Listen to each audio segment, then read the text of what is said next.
todo, llegó la escuela, llegó la escuela, llegó por radio.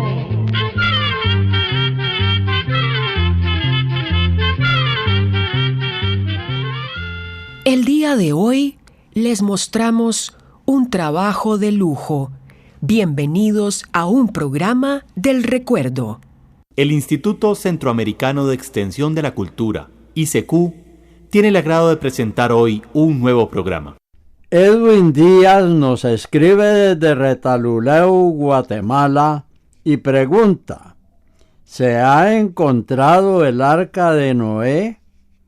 Oigamos la respuesta. Hay temas en la historia de la humanidad de los que tal vez nunca se sabrá la verdad.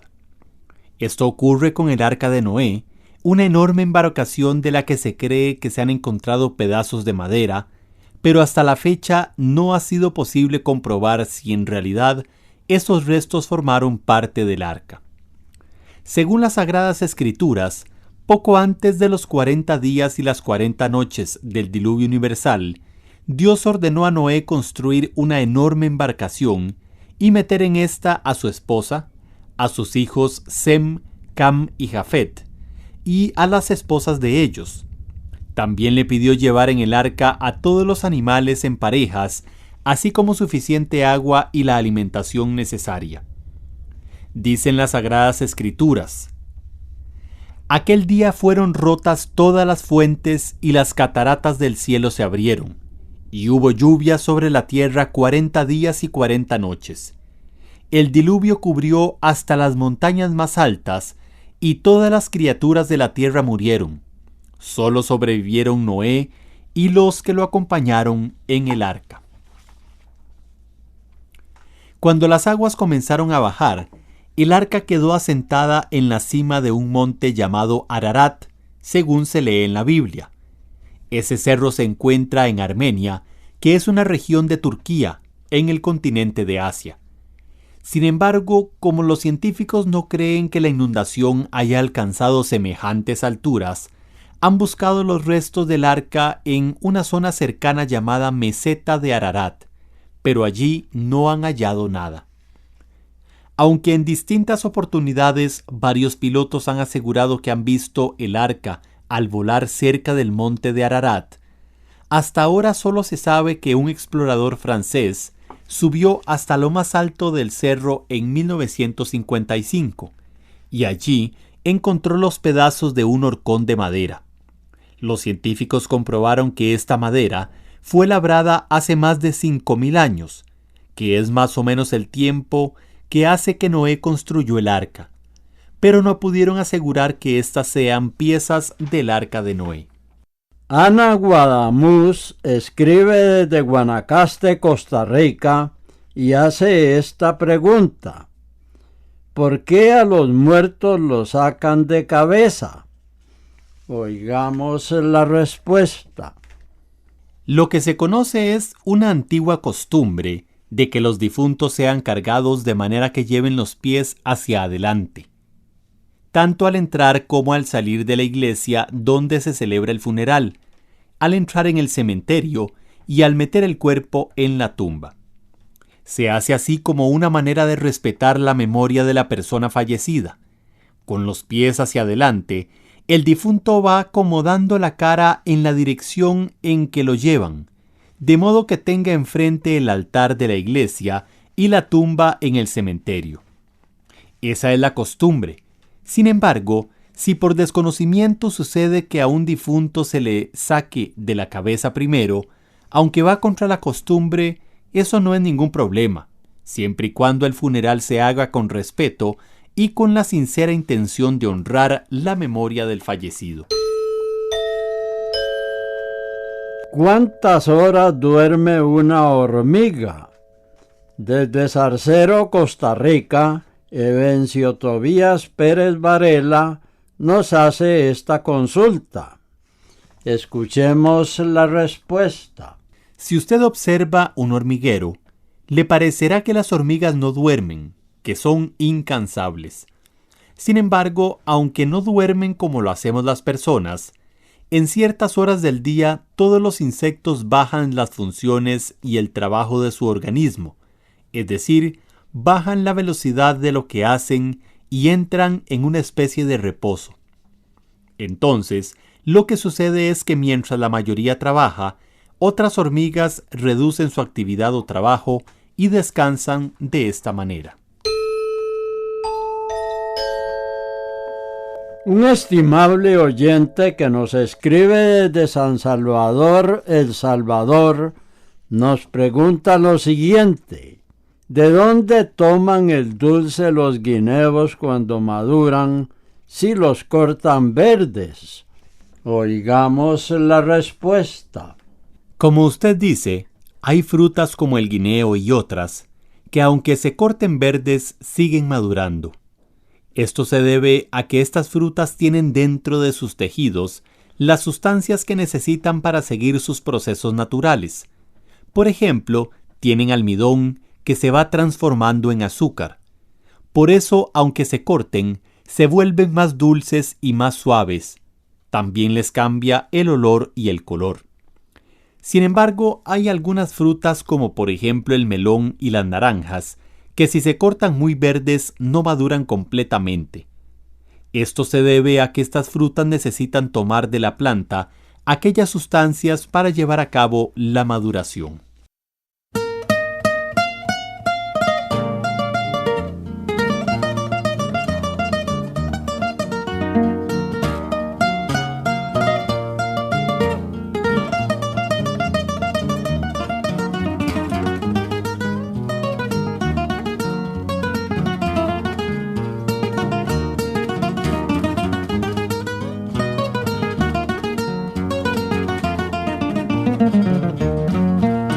Tú eres la linda Petrona, clavel de Tehuantepec.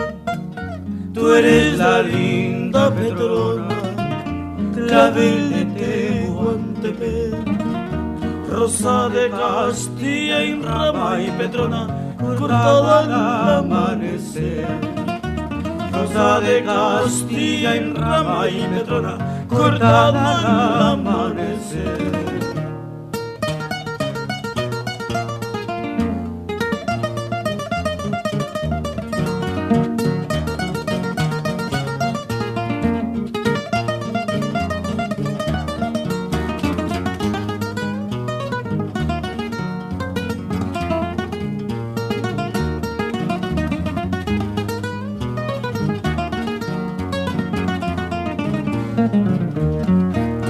En el jardín del amor, ay Petrona, se para un pájaro a ver. En el jardín del amor, ay Petrona, se para un pájaro a ver. Después de picar la flor, ay Petrona, no quiso permanecer. Después de picar la flor, ay Petrona, no quiso permanecer.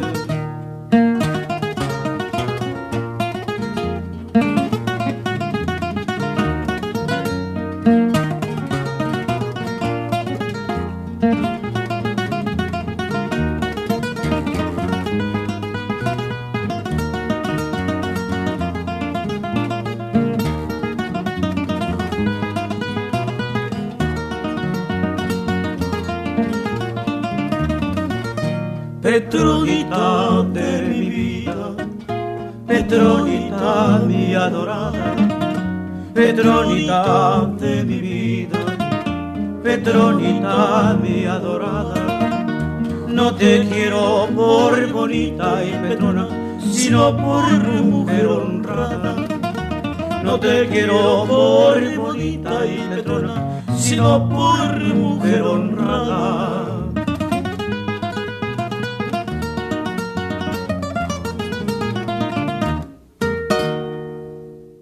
Una estimable oyente que nos escribe desde Managua, Nicaragua, nos dice lo siguiente: quisiera que me hablen sobre San Francisco de Asís.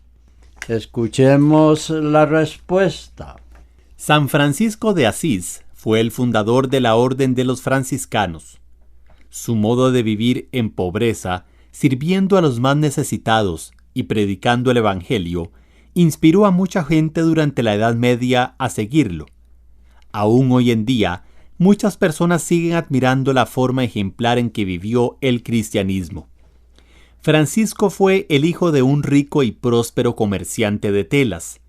Se cree que nació alrededor del año 1182 en la ciudad de Asís, en Italia. Fue un joven alegre que le gustaba ir a fiestas y siempre estaba rodeado de amigos. Participó activamente en la vida social, comercial y política de la ciudad de Asís. Se cuenta que mientras peleaba en una guerra que hubo entre la ciudad de Asís y una ciudad cercana llamada Perugia, Francisco fue capturado y pasó más de un año en la cárcel de sus enemigos. Después fue liberado, pero inmediatamente cayó enfermo durante otro año. Estos acontecimientos le hicieron pensar en el sentido y propósito de la vida. Se dice que un día, mientras iba por los alrededores de Asís, encontró la pequeña iglesia de San Damián, que estaba en muy mal estado. Francisco se puso de rodillas frente al crucifijo y sintió que Dios lo llamaba a reconstruir su iglesia. El joven creyó que se trataba de la iglesia de San Damián y se dio a la tarea de reconstruirla. Recogió escombros en la ciudad y utilizó el dinero que tenía para repararla. Su padre, cansado de ver las cosas que hacía Francisco, llamó al obispo para que le llamara la atención y para que le dijera que no malgastara el dinero de la familia. Pero en un gesto de mayor entrega a Dios y a su causa, Francisco se quitó sus elegantes ropas y decidió romper con los vínculos familiares. Y así se pudo sentir aún más libre para vivir de acuerdo al Evangelio. Francisco vuelve a la tarea de la reparación de la iglesia de San Damián y pronto se le unen otros jóvenes que se sienten atraídos por su forma de vivir. Desde entonces vivió en la pobreza. Trató de imitar en todo la vida de Jesucristo, dedicándose a predicar el Evangelio y a atender a los pobres y enfermos, entre estos a muchos leprosos. Su forma de vivir las enseñanzas de nuestro Señor Jesucristo atrajo a más jóvenes que se le unieron. Y en el año 1210, el Papa Inocencio III le dio permiso para que formara la Orden de los Franciscanos, y les encargó la misión de predicar el Evangelio en tierras cristianas y paganas. Cuando tenía 42 años, Francisco tuvo una experiencia mística que lo marcó para siempre. Mientras oraba, le aparecieron unas llagas parecidas a las que tuvo Jesucristo en las manos, en los pies y en el costado. Después de esto, su salud se fue debilitando poco a poco, y 2 años después murió en la ciudad de Asís, en la pequeña capilla que tanto amaba. Murió acostado sobre la tierra mientras recitaba el Salmo 114. El Papa de aquel entonces no esperó mucho en declararlo santo, y antes de haberse cumplido los 2 años de su muerte, fue canonizado. Una estimable oyente que nos escribe desde Pérez Celedón, Costa Rica, nos consulta lo siguiente: ¿cuál es el punto de vista de la Iglesia en cuanto a la clonación humana? ¿Por qué se opone a ella? Oigamos la respuesta. La clonación consiste en tomar una célula de un ser viviente, en este caso una persona, y reproducirla hasta que se forme otro ser completo. Este será exactamente igual al otro del cual se obtuvo la célula. Los científicos ya han hecho clonación de animales, pero han querido seguir más allá en sus investigaciones y han experimentado con embriones humanos. Ellos justifican la clonación afirmando que así se podría aprovechar los órganos de los seres clonados para salvar las vidas de personas que necesitan trasplantes de órganos. Sin embargo, resulta que para hacer estos experimentos se destruyen muchos embriones, y según la misma ciencia, a las pocas horas de la fecundación ya hay señales de que en el nuevo ser se empieza a formar el cerebro y la médula espinal o espinazo. Esto es lo que precisamente defiende la Iglesia Católica, ya que al destruir estos embriones se está destruyendo la vida. Y esto va contra la voluntad de Dios y las enseñanzas cristianas. En este mismo principio se basa la Iglesia para estar en contra del aborto. Además, en esta clase de experimentos se crean seres sin la participación de un hombre y de una mujer en una relación matrimonial. Finalmente, le diremos que en la actualidad la clonación humana está prohibida por ley en casi todos los países del mundo.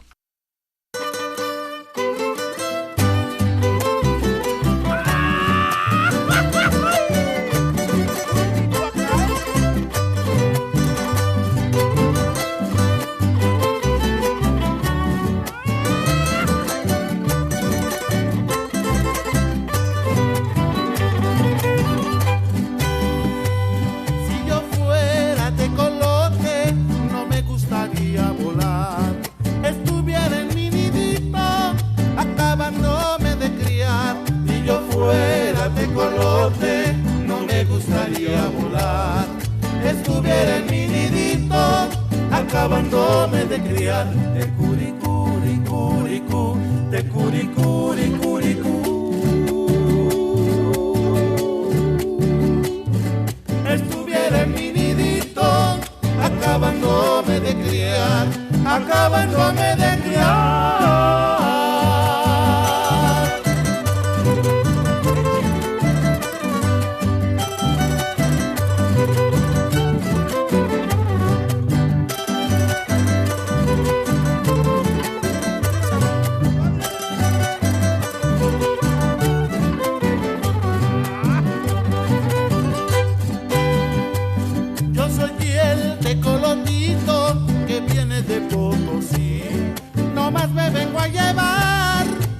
Pollita de aquí, yo soy el tecolotito que viene de Potosí.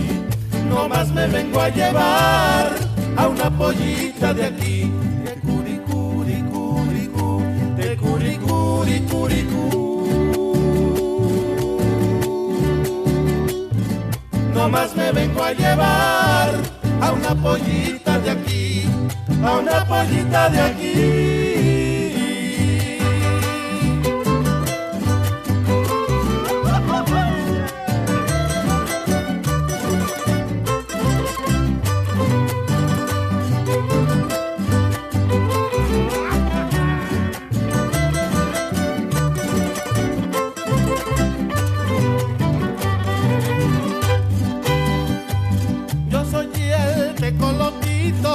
Que viene de Apatzingán. No más me vengo a arrimar a una pollita de acá. Yo soy el tecolotito que viene de Apatzingán. No más me vengo a arrimar a una pollita de acá. Te curicuricuricú, te curicuricuricú. No más me vengo a arrimar a una pollita de acá, a una pollita de acá.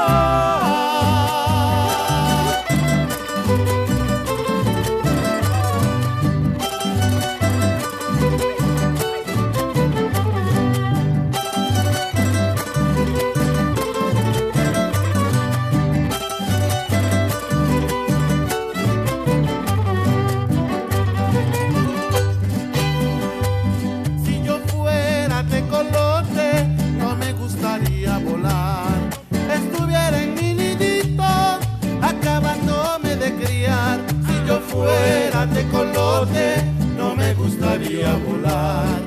Estuviera en mi nidito, acabándome de criar. Te curicuricuricú, te curicuricuricú. Estuviera en mi nidito, acabándome de criar, acabándome de criar.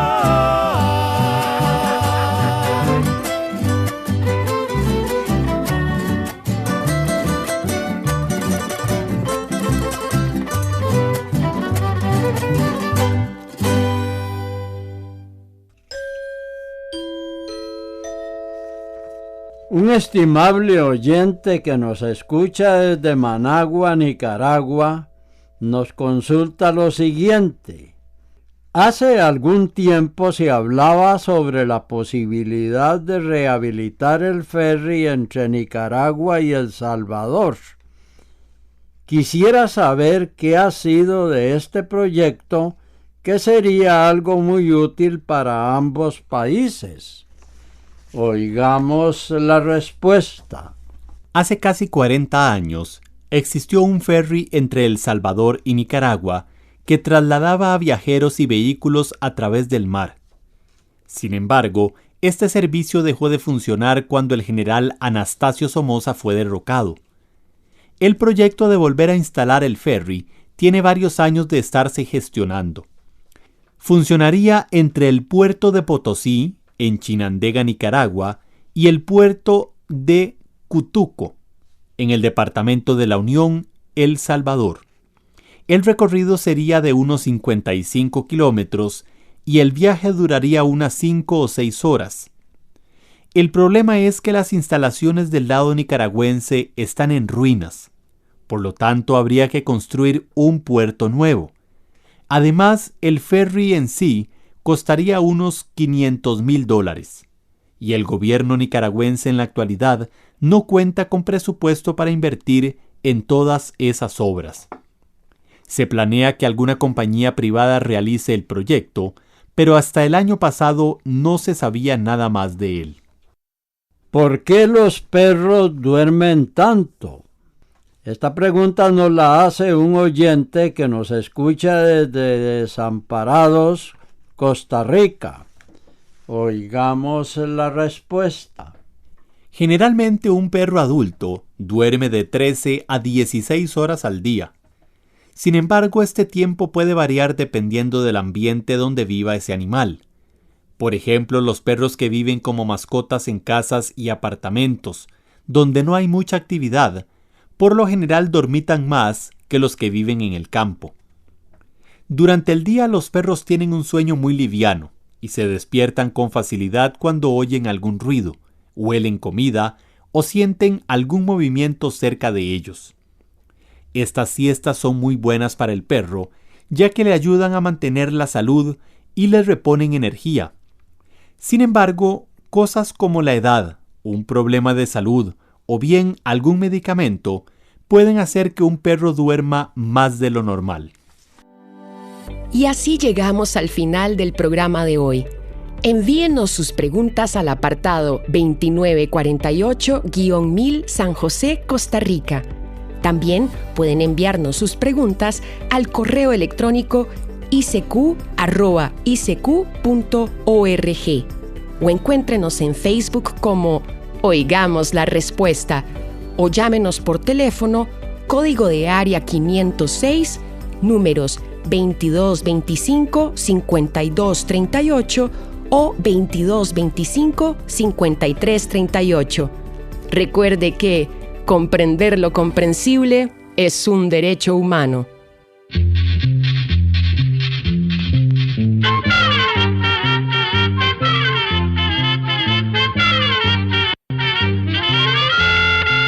Llegó el momento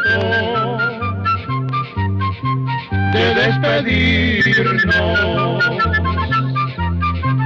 Se va a la escuela, se va cantando.